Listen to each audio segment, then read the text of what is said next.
The first time you meet Daniela, you'll be forgiven for thinking that she's just a day-old baby who needs to be carried carefully like glass and showered with love.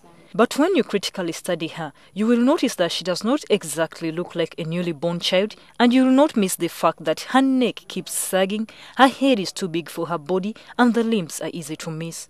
But let's meet the real Daniela. She is a 9-month-old baby, nearly 1 year old. Most of her age mates are crawling or walking already, things Daniela cannot do.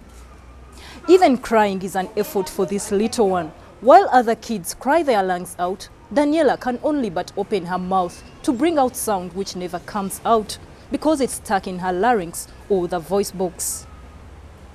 Due to her condition, Daniela sometimes gets fits or spasms, and for a little baby to be lifted in the air, this is pain she can hardly bear. The youngster's mother abandoned her on the streets of Nansana in Wakiso district when she was severely malnourished. The police picked and brought her to the nearest safe haven for abandoned children, Sanyu Babies Home in Mengo, Kampala. She weighed 3.3 kilograms on arrival. You all know that is birth weight. Some children are even born above 3.3 kilograms.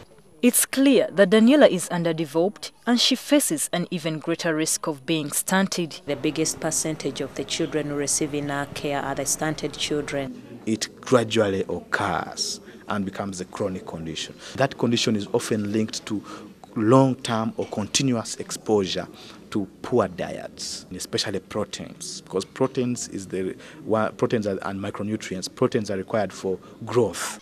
The 3 World Health Organization child growth indicators, which are the most commonly used anthropometric indices to assess the status of child growth, are weight for height, height for age, and weight for age. If you achieve a lower height for your age and sex, then you become stunted. Basically, how do we know this child is stunted? We have something called length board. So we put the child on a length board to get the length. But if the child can stand erect, can stand up, then we use height. Now we have a card. This is the example. So as you go down left, the severity of the malnutrition, of the stunting increases. However, some parents do not know the long-term effects poor feeding can have on their children. At Mwanamujimu Nutrition Unit in Mulago, about 90 acutely malnourished children are admitted per month, and this mother nearly caused the death of her 1.5-year-old son due to ignorance. Usually in children, we notice that mainly at 2 years when it's irreversible. That's why we always say we must prevent it by improved maternal and child health. Because if you don't target the child at conception, then there's a high risk for stunting. However, negligence is even worse. The high rate of maternal mortality in Uganda has been attributed to women with a poor nutrition status. There's a high risk of you not only developing stunting in childhood, but also adult non-communicable diseases like diabetes, obesity, and others. And we call that the double burden of malnutrition. The fetus becomes adapted to little nutrients. And when the child is born and there are little nutrients available to the child, or poor diets in that case, then the child also does not develop very well. One cause of chronic child hunger in Uganda is introducing young children to complementary foods too early, and yet these foods are not of much nutritional value. Breast milk should be there for 6 months before you introduce something else. But when you introduce something before 6 months, it becomes a replacement feed. And that replacement feed must be really closer to breast milk composition. Stunting and food security are correlated. And with a high fertility rate of about 7 children per woman, a teenage pregnancy rate of 25%, a high unmet need for family planning at 41%, a low rate of contraceptive use at 23%, and low child spacing less than 24 months, Uganda could be sitting on a time bomb. Uganda has a 3.2% population growth rate per annum, and the Population Secretariat fears that by 2030, Uganda will have 100 million people, which is triple the current 33 million people. National statistics also show that about 8 million people are living in poverty, and 68% of these are peasants. So, as the population increases, so does food insecurity, meaning the population lacks access to sufficient amounts of safe and nutritious foods for normal growth.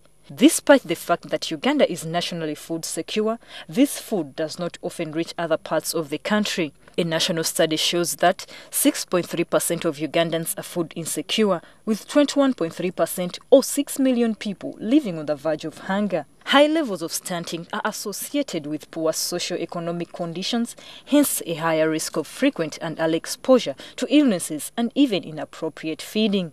The effects of stunted growth show in adulthood.